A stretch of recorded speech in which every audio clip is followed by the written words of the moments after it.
morning, everyone. My name is Jenny Brown, and I am the founding partner of Brown and Dutton Law Firm in Marietta, Georgia. We focus primarily on family law, and we really try to help clients see past their current situation and see into their future. And with that, our special guest today is Diana Curtis, and she is a advanced grief recovery specialist. Hi, Diana. How are you? Hello, how are you? I am good. Thank you so much for joining us today. Yeah, thanks for having me. A little bit about Diana. She is a certified spiritual life coach. She's an ordained minister and a public speaker. You do it all. And you are the founder of Coaching to the Heart and also with Grief Recovery Institute. So I'm so thankful that you're here today and that people can learn and hopefully grow from you. But let's just start out by tell us a little bit about you, about your story, and kind of how you started doing what you do. Yes, I would be happy to. I did want to correct one thing. I was trained by the Grief Recovery Institute. I don't necessarily work for them. I am in partnership with them. So I wanted to clear that up, first of all. But Got it. yes, thank you for having me. My name is Diana Curtis, and I am the founder of Coaching to the Heart, where you can tell by the title that everything is about the heart for me. Everything. That's where we hurt the most.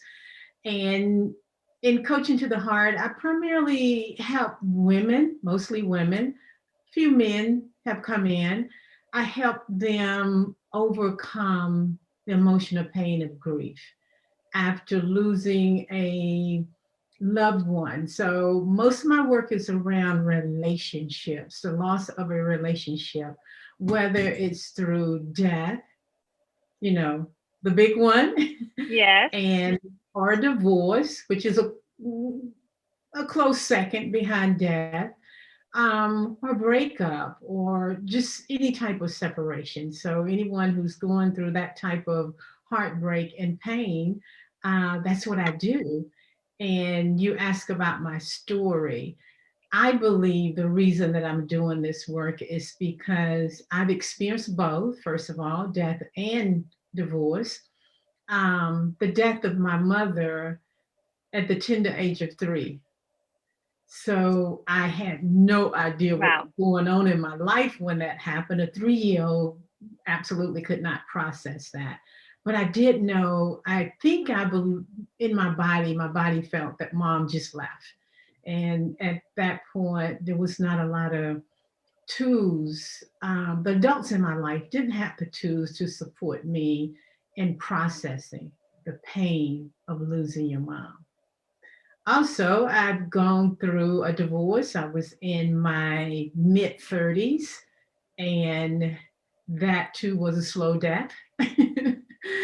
It's close behind the real deal of someone really dying. So I've experienced both of those in my life. And of course, those incidents created other opportunities for me to have grief experiences. That's why I do this.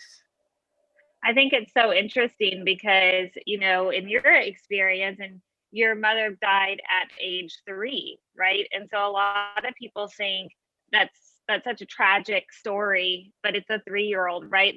They might not know the difference, but in reality, it had such a life-changing trajectory for you, right? And kind of what you do.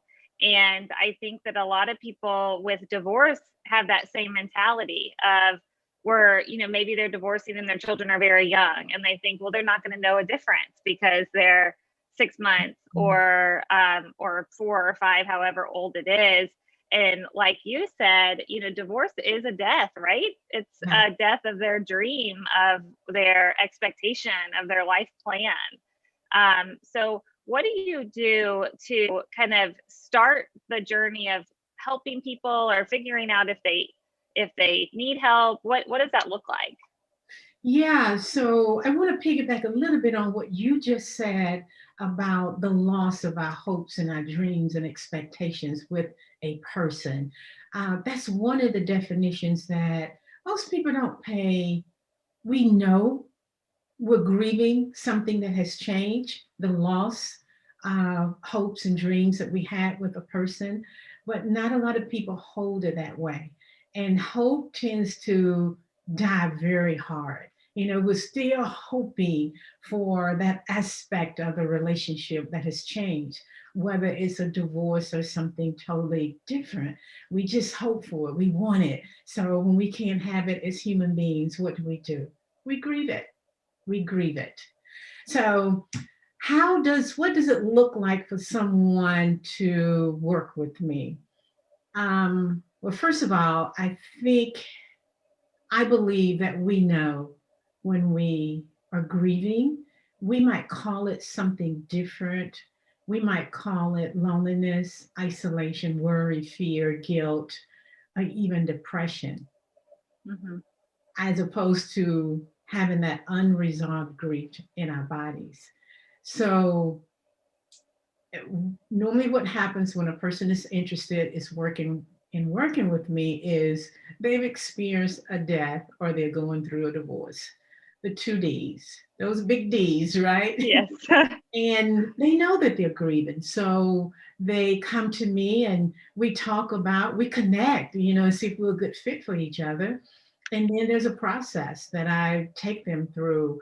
Number one, clarity on what we're healing, because a lot of times the grief, the loss, the immediate loss in their life is compounded by some underlying trauma that happened in the past.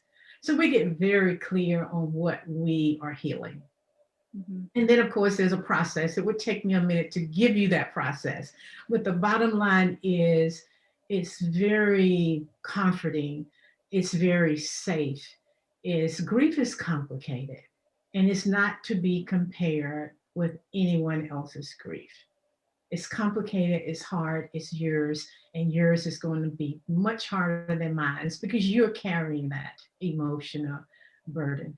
So we just spend time together initially to see if we're a good fit. And then we work through that process, and it is it's like a moment of lift, from one moment, from one breath to the next. We're dealing with the primary loss and also secondary losses, i.e., divorce. Some secondary losses could potentially be loss of finances, loss of the relationship with your in laws. Mhm. It could be separation from your kids. So we deal Mhm. with all of it, primary and Yeah, and I secondary. I think that's a really good point, is that a lot of the times you're losing your spouse, right? You're losing your the dream, the outlook of what you had, but on top of that, you're losing a substantial amount of time with your children. And frequently we might be in a custody battle, and you're fighting, both parties are fighting for primary custody. Only one's going to get it if you're going to court. And so for the parent who lost it, that's that's just as traumatizing for them as the initial divorce, is then the loss of their children, the loss of their day to day, schedule obligations. And, some people, I've even heard people say, like, how do I get past this? Mm, Right. And that's such a heavy question. yeah, Um, and I think that something that you mentioned earlier that is so important is grief looks different on everyone, it does. right? So you might have someone who is angry or isn't holding a job or knows, maybe they know they're grieving. But I think it's so interesting that it does look so different on each individual person.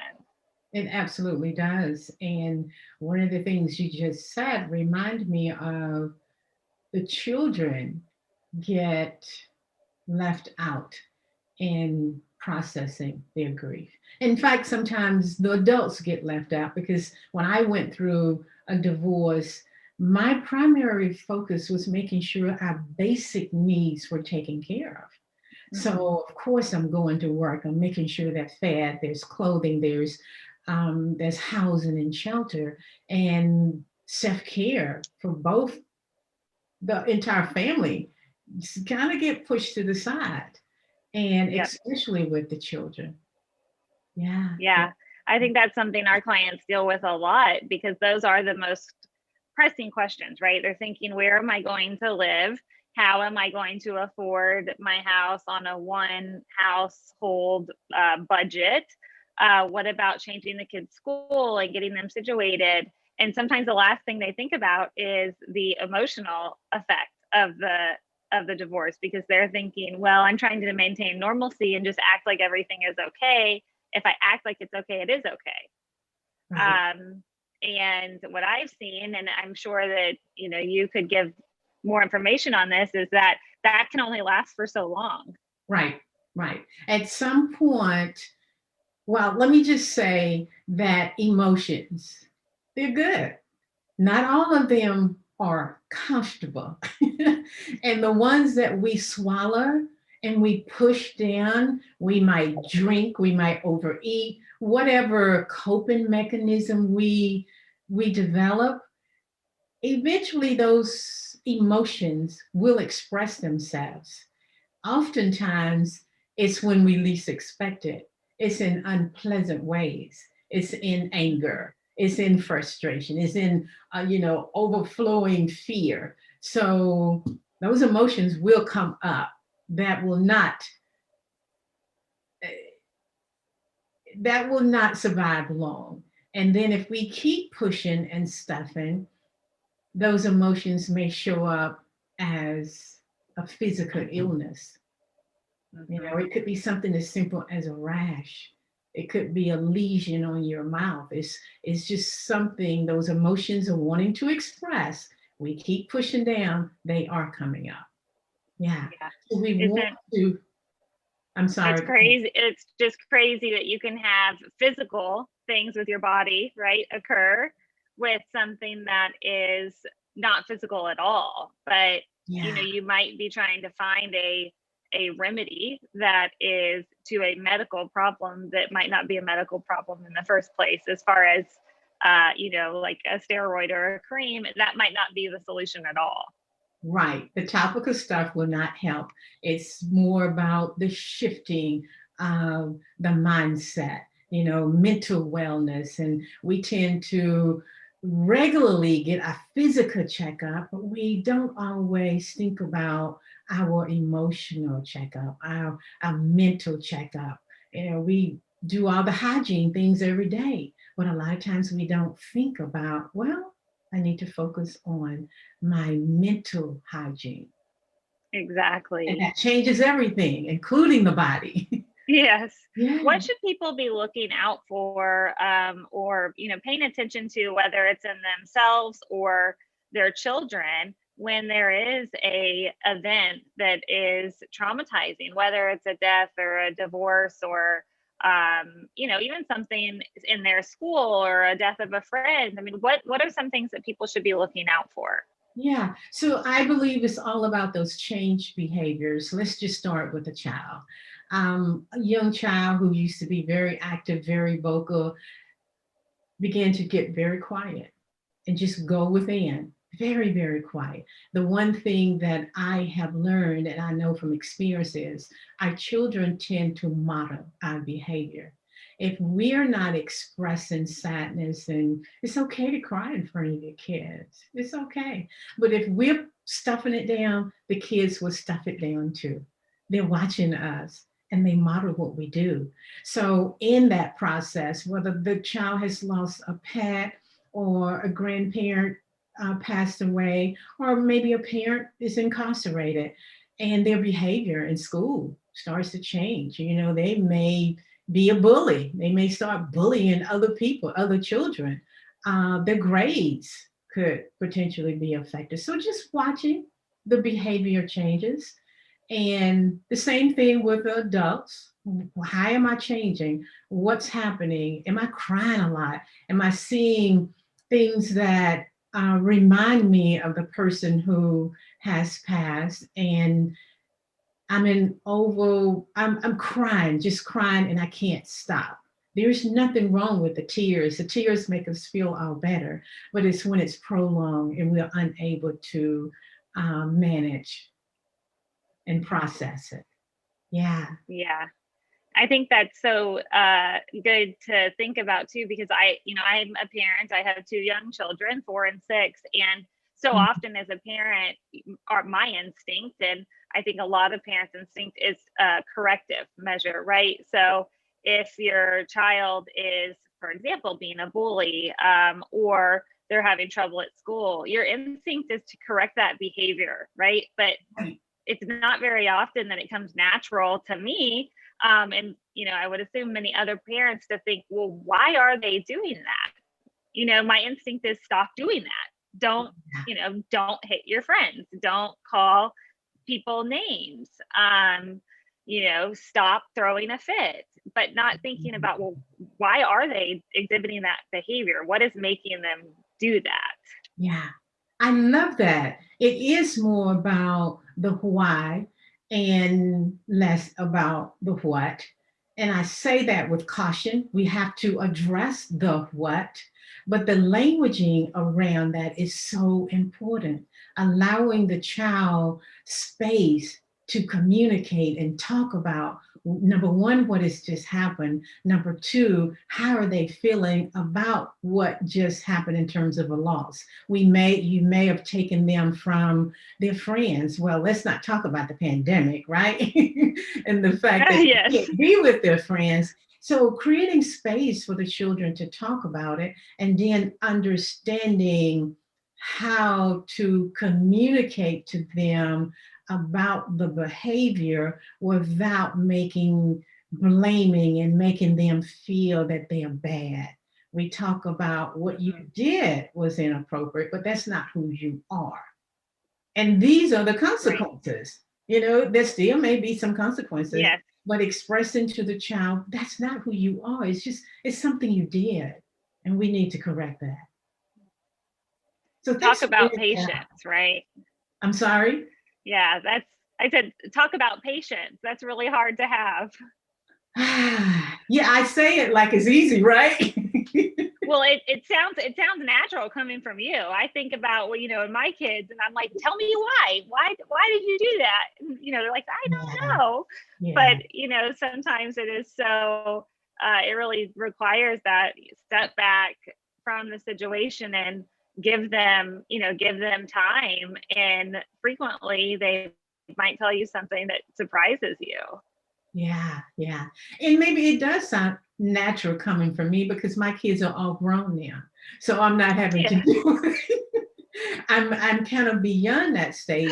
Yes. However, I do provide a program. It's called Helping Children with Loss, and it's looking at those adverse childhood experiences that our children experience, whether it's in school and they're being bullied, or the fact that they haven't been able to connect with their friends for more than a year now. More than a year. So we're teaching the Yeah. parents, And the adults, how to communicate with the child to support them in releasing and talking about how they really feel. Yeah. yeah. Well, can you tell me a little bit about your coaching? And, I think that we talked a little bit about your the grief recovery, process, and but how do we look forward? What does that look like? Well, thank you for that question because I am launching a podcast. The first episode goes out April 27th. So I hope your audience will tune in with me. And it's called Growing Through Grief.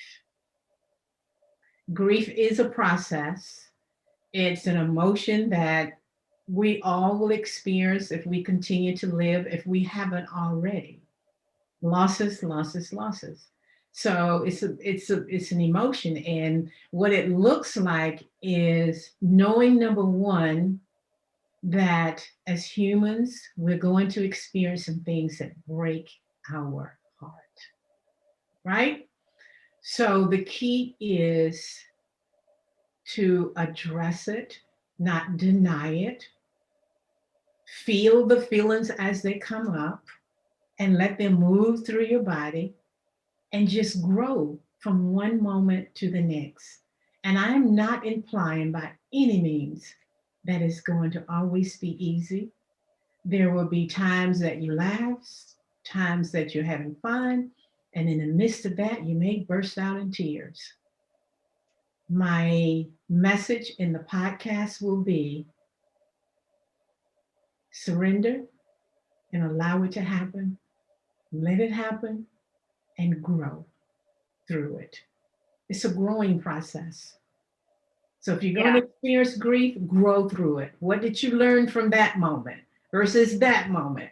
So growing through grief, that's what it looks like. that's awesome. And I look forward to listening to that. I think that will be great. One thing that you said to me before, and really stuck with me, and I think I saw this on your website as well, is turning pain into purpose. Yeah, And for me, that just really rings true because I think that when you look at people who have gone through, such tragedy and they found a way to turn that pain into purpose, right? We weren't promised that life would be easy, right. but finding the purpose behind the pain, and is that something that you really help people do? Is okay, here's the pain, this is what we're dealing with, what can we do with that? Yes. So another great question. The turning the pain into purpose simply means finding meaning in everything. There is something to be grateful for in every situation. I'm not implying that you're going to be grateful for the divorce. Definitely not the death. It's finding meaning in what you do next after that has happened. So there is a big part of my work is supporting the client in getting clear about what's next. A lot of my clients, or they realize when someone dies that they've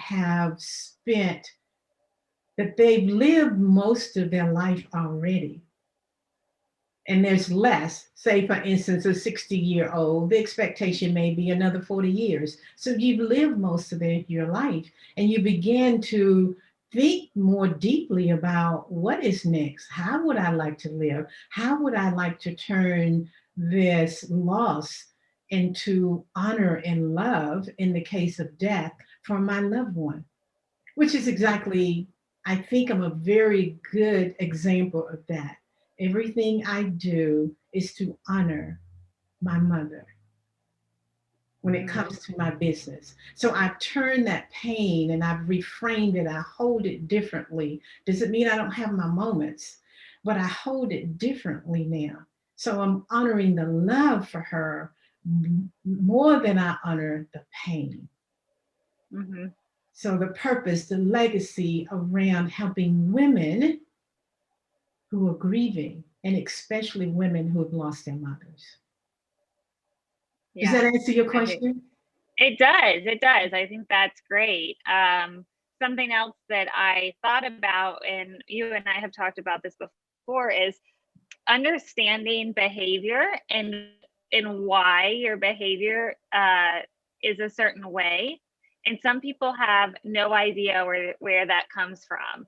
I've had clients come in, for example, and they're already in the midst of the divorce. And when they're in the midst of the divorce, they can see something that they did during the marriage, and they say, I don't know why I did that. It's too late now, but I did this, whatever the behavior was, for years and years.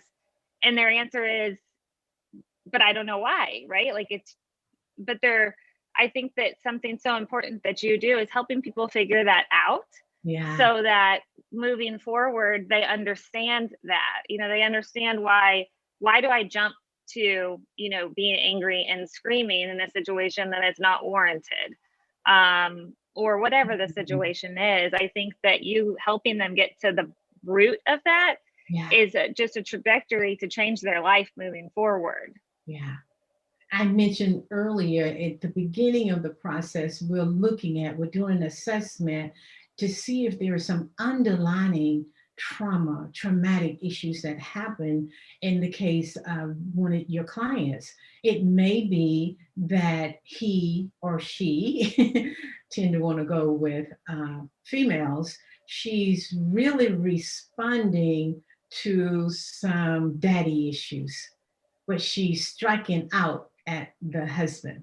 Those things that happened to her as a child that haven't been healed are now showing up in the marriage. I'm not saying that is the case, but that's a great possibility.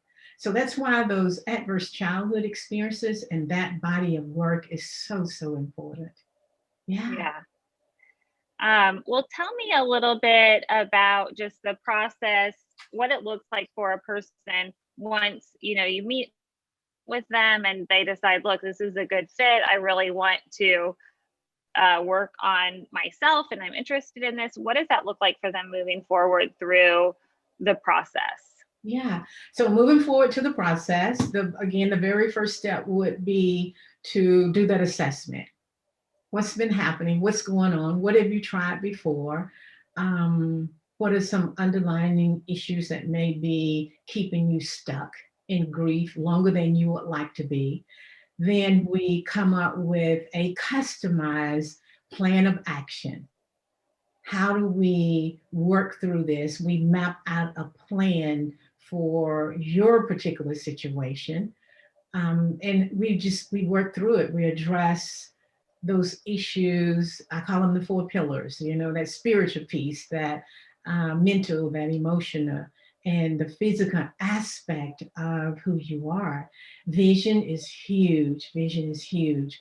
So, and I do that through several programs. The very first one I consider the entry into my system. It's a whole body system, and it's an 8-week program. It's a grief recovery method, and we're just really spending some time looking at you, doing the assessment.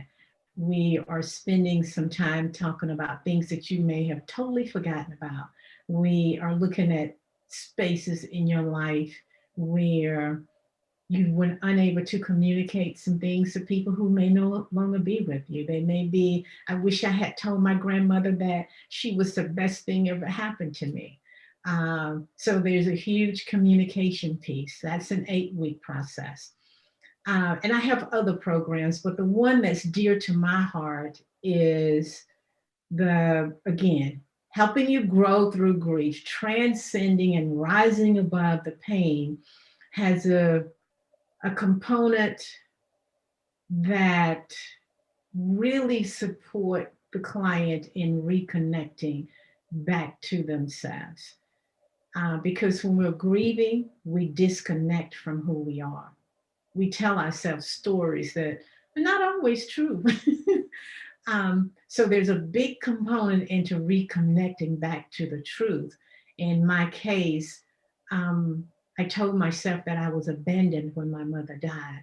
Well, that was a lie because I had a support system. I felt abandoned by my mother as a 3-year-old, and that's the story I held for years and years. So we're looking at that stuff and we're reframing it and we're changing it, we're embracing it differently so that we can return to our true, authentic self. And that's the spiritual aspect of my work. Yeah. Right. And yeah, I mean, and how awesome is it that the shift in the mindset, right, on this one event, a life-changing event, but a one event changed your entire life and the way that you move forward and the way that you live day to day and the way that you see yes. everyday things. So one thing I think is important is that people don't have to have the answers, right? By the time that they come in and meet with you or figure out, look, I know I need help, but I don't know what the answer is. And I think that's so important because a lot of the times people think, well, I need to go tell this person what my problem is, right? But that might not be their problem at all. Right. I have found that most people really just want someone to witness their pain. Of course, they want the pain to go away. But when you have someone else to witness that pain, and I believe healing occurs in community. And I have communities of women who are going through similar losses. Their experiences will be different. So just being in the space with other women, it gives us permission to talk about things we've never spoken about before. So, yes, it's a beautiful, I think, a beautiful process. It's the process that I went through when healing my stuff, my grief, my pain, my losses. And naturally, I Yes. was just excited to be able to offer the same to other women. Yeah. Well, Diana, thank you so much. I'm grateful that I've gotten to know you and know what you do, because I think you offer a invaluable service, and I'm thankful for your time today.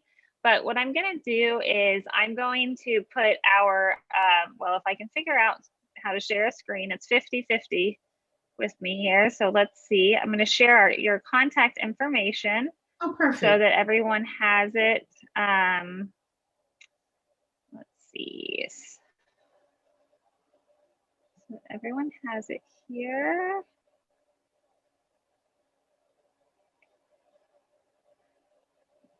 All right, can you see that? I can see that.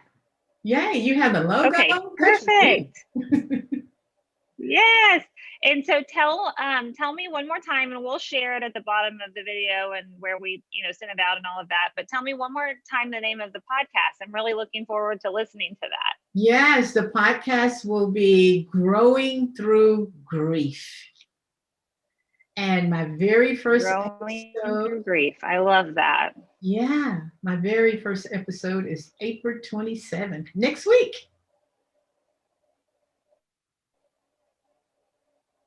Yay, that's great timing. And I think people are really looking forward to what the next year has. Yes, yeah. Good things are coming. I believe that. In fact, I know that. Well, thank you so much for your time. And